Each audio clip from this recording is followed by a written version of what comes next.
At 2:17 in the morning, police officers stood outside apartment 7B with a locksmith.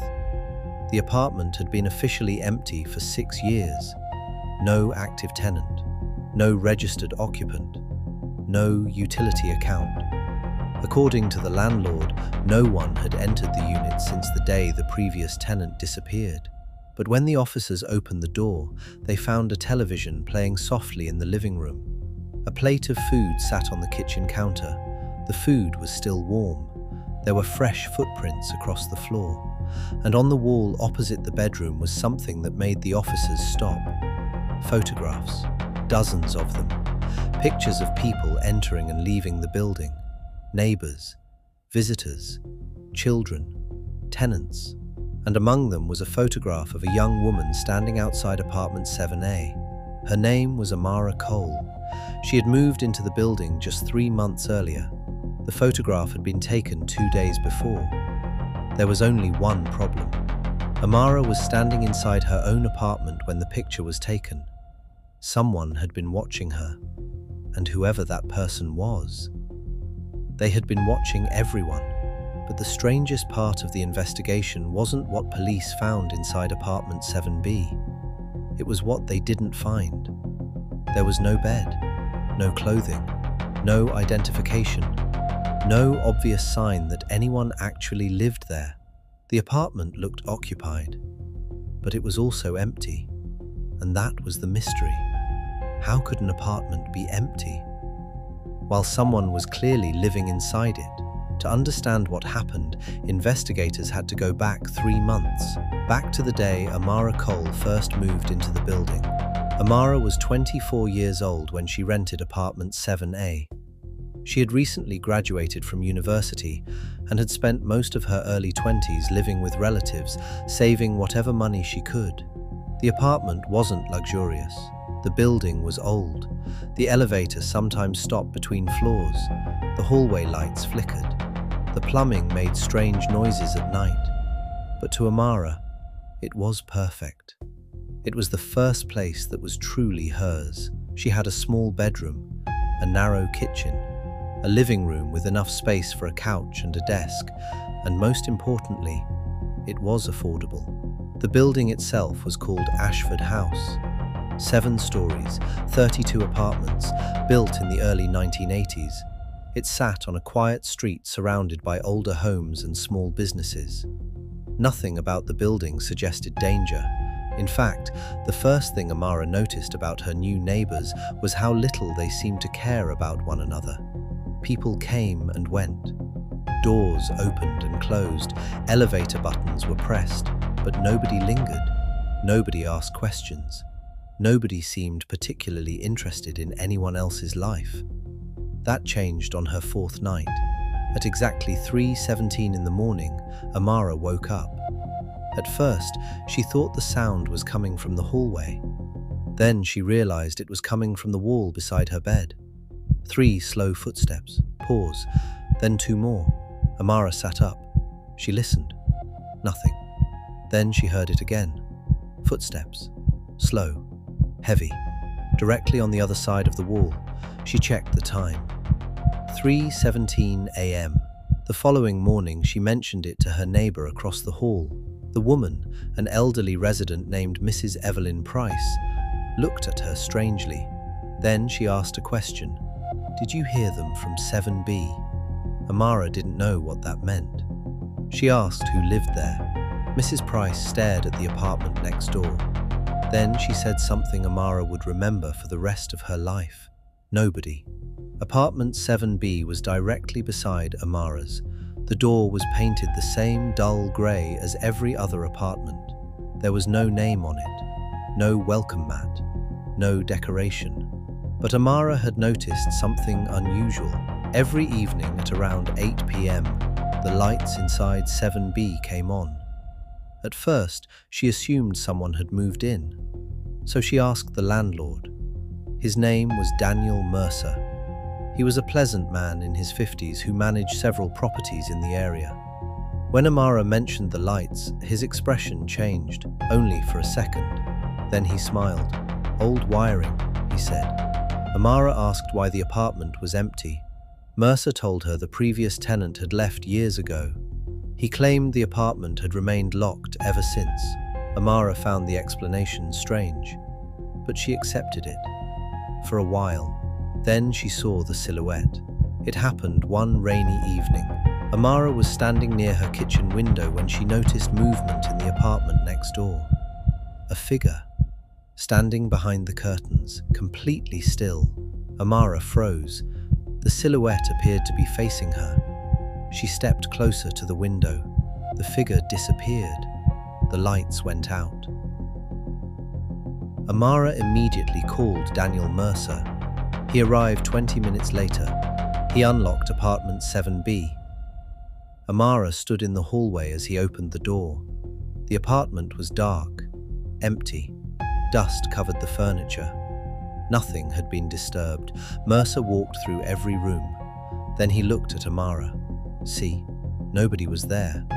But Amara knew what she had seen. And now she had another problem. She could hear footsteps again. Every night. Always around 3:17. And they always came from the same place. Apartment 7B.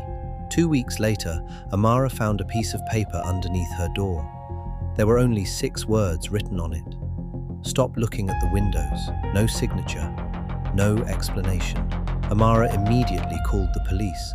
An officer arrived, took the note and asked if she had any suspects. She didn't. The officer told her there wasn't much they could do. There was no threat. No evidence of a crime. No reason to believe anyone had entered her apartment. The note was strange. But strange wasn't illegal. Amara tried to forget about it. Then she noticed something. The note had been pushed underneath her door from the hallway, which meant whoever left it had been standing directly outside her apartment. At 3:17 the following morning, the footsteps returned. This time, Amara recorded them. She held her phone against the wall. 3 steps, a pause, 2 steps, then something else. A sound like a door closing. Amara immediately got out of bed. She walked into the hallway. The corridor was empty. The door to apartment 7B was closed, but beneath it, there was light. Amara stood there for several seconds. Then she heard a voice, a man's voice, quiet, muffled. She couldn't understand the words. Then the light disappeared. Amara ran back to her apartment. She locked the door and called the police again. This time they agreed to investigate. But when officers arrived, apartment 7B was empty. Again, there was no evidence of forced entry. No broken locks, no footprints, nothing. The officers asked Daniel Mercer for the building's security footage. Mercer initially said the cameras weren't working. That explanation lasted less than 24 hours. Because one of the residents had her own camera, a small security camera mounted above the elevator, and when investigators reviewed the footage from the previous night, they found something unexpected. At 3:11 a.m., a man entered the building. He wore a dark jacket, a baseball cap. His face was hidden. He walked directly toward the elevator. At 3:12, he went up. At 3:14, he appeared on the 7th floor. And at 3:15, he entered apartment 7B. Investigators watched the footage again. Then again. There was no mistake. Someone had entered the apartment. But there was no footage of him leaving. Not at 3:16. Not at 3:30. Not at 4 o'clock. Not even by sunrise. It was as if he had disappeared. The police returned to apartment 7B. They searched the entire unit. Closets, bathroom, kitchen, bedroom. Nothing. The windows were locked. The front door had only one entrance. There was nowhere for the man to go. Then an investigator noticed something. The wall behind the bedroom closet sounded different when tapped. The police removed the shelving. Behind it was a narrow opening, a hidden access panel, and beyond it, a passage. It was barely wide enough for one person.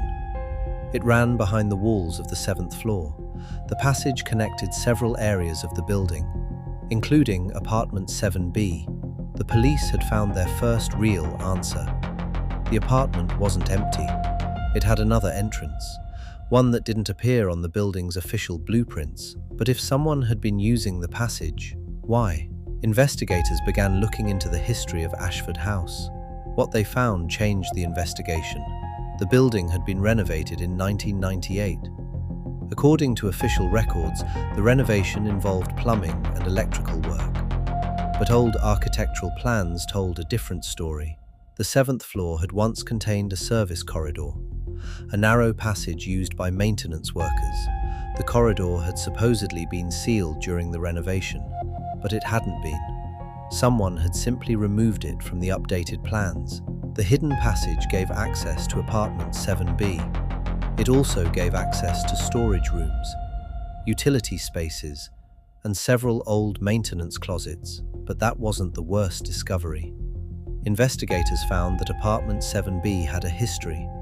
The previous tenant was a man named Thomas Reed. He had rented the apartment in 2016. According to the landlord, Reed had moved away unexpectedly. But investigators discovered something else. Thomas Reed had been reported missing. His family had filed a missing persons report after he stopped answering his phone. His apartment had been searched. Nothing suspicious was found. And because there was no evidence of foul play, the case eventually went cold. Then investigators found another name, a woman named Lena Morris. She had lived in apartment 7A, the same apartment Amara now occupied. Lena disappeared in 2019. Her case was also unsolved. Then there was Marcus Bell, apartment 7A, disappeared in 2021, and another tenant, and another. Different years, different lives, but the same pattern. All of them had lived beside apartment 7B. All of them had complained about strange noises, and at least 3 had mentioned seeing someone inside the supposedly empty apartment. The police had always treated the cases separately. Now they had a reason to reconsider. Apartment 7B wasn't simply connected to the disappearances. It might have been the center of them. Amara was terrified, but she couldn't stop. She started searching through old newspaper archives. She found an article about Lena Morris, then another about Thomas Reed, then a small story about Marcus Bell. She discovered something else. Every missing tenant had received a strange warning shortly before disappearing. The wording was different, but the message was always the same. Someone was watching them. Amara showed the information to Detective Samuel Grant. Grant had initially been skeptical. Now he was listening. He asked her one question. "Have you received anything else?" Amara hesitated. Then she handed him another piece of paper. It had been found beneath her door that morning. 3 words, "You are next." Grant immediately ordered additional surveillance around Ashford House. Police began monitoring the building. They watched the entrances. They monitored the elevators. They searched the basement. And for the first time, they began watching apartment 7B. 3 nights passed. Nothing. On the 4th night, at 3:17 a.m., the lights came on. Police officers were watching. They saw movement behind the curtains. A shadow crossed the living room, then another. 2 people. One appeared to be carrying something. Officers rushed into the building. They reached the 7th floor. But when they opened apartment 7B, it was empty. Again. Except this time, they found something. A small camera, hidden inside a smoke detector. It was pointed directly at apartment 7A, Amara's apartment. The camera had been recording for weeks. Investigators recovered the footage. And suddenly, the mystery became something far more disturbing. Someone hadn't simply been watching the building. Someone had been watching Amara, her daily routine, the times she left, the times she returned, who visited her, when she slept. And on one recording, the camera captured someone entering her apartment, not through the front door, through the hidden passage. The person stayed inside for less than 2 minutes, then disappeared. The footage was grainy, but investigators recognized the clothing: the same dark jacket, the same baseball cap, the same person who had entered apartment 7B. The question was no longer whether someone was using the empty apartment. The question was, who? Police focused on 3 people: Daniel Mercer, the landlord; Peter Shaw, the building superintendent; and Harold Price, the elderly neighbor's husband. Harold had died years earlier. But investigators discovered something strange. He had worked as a maintenance contractor during the 1998 renovation. He knew about the hidden passage, and according to old employment records, so did Peter Shaw. The superintendent had worked at Ashford House for 23 years. He had keys to almost every room. He knew the building better than anyone, and he had been present during several of the disappearances. Police searched his apartment. They found nothing. But when Detective Grant questioned him about the hidden corridor, Shaw became defensive. He insisted he knew nothing. Then he made a mistake. He mentioned a section of the passage that had never been made public. Detective Grant realized that Shaw couldn't have known about it unless he had been inside. Police obtained a warrant. They searched apartment 7B again. This time, they found a concealed compartment behind the kitchen wall. Inside were dozens of photographs, the missing tenants, all of them, and photographs of Amara. But there was something else: a notebook, dates, times, names. Every entry corresponded to a tenant. Next to each name was a series of observations: leaves at 7:42, returns at 6:18, usually alone, phone call with sister, asked about 7B, then, beside Amara's name, one final sentence: she knows too much. Peter Shaw was arrested, but he wasn't the mastermind. During interrogation, he finally admitted the truth. The hidden passage had been used for years, but not by him. He had discovered it during the renovation, and Daniel Mercer had discovered it too. Mercer had been involved with the building's ownership for decades. He had access to the apartment. He knew about the passage. And according to Shaw, Mercer had been using apartment 7B as a private surveillance space. But why? The answer was financial. Mercer had been illegally renting apartments to vulnerable tenants. He would select people who lived alone, people with few family connections, people who were unlikely to be immediately missed. The hidden passage allowed him to enter their apartments without being seen. He monitored them. He stole personal information. He accessed bank accounts, and when some tenants discovered what was happening, they disappeared. But the investigation uncovered something even darker. Mercer had not acted alone. A former maintenance contractor had helped him maintain the hidden passage, and Peter Shaw had helped cover it up. The disappearances had been concealed by manipulating records. Some tenants were falsely listed as having moved away. Others had their belongings removed. Their apartments were cleaned. Their utility accounts were closed, and their families were given explanations that appeared believable. Apartment 7B was kept empty because it served one purpose. It was the perfect hiding place, a room that officially belonged to nobody, but secretly allowed someone to watch everyone.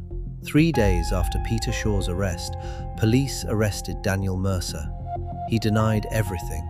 For weeks, he maintained that the apartment was empty, that the surveillance equipment had been planted, that the photographs were meaningless, but investigators had one piece of evidence Mercer couldn't explain. His fingerprints were found inside the hidden passage, and DNA recovered from the smoke detector matched him. Mercer eventually confessed to the surveillance operation, but he denied involvement in the disappearances.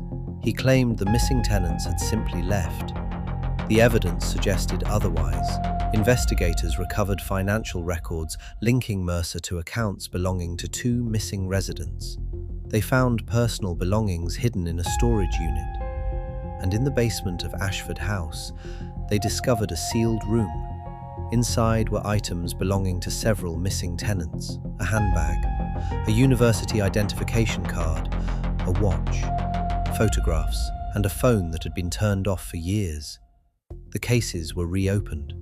Some families finally received answers, others didn't. Not every missing person was found, and not every disappearance could be conclusively linked to Mercer.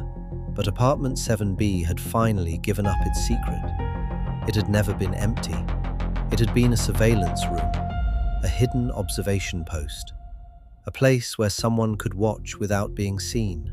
Amara moved out of Ashford House within a week. She never returned. Apartment 7B was sealed. The hidden passage was permanently destroyed. The building changed ownership, and the surveillance equipment was removed. Daniel Mercer was eventually convicted on multiple charges related to fraud, unlawful surveillance, and obstruction of justice. The investigation into the disappearances continued, but one question remained. Who had written the first note?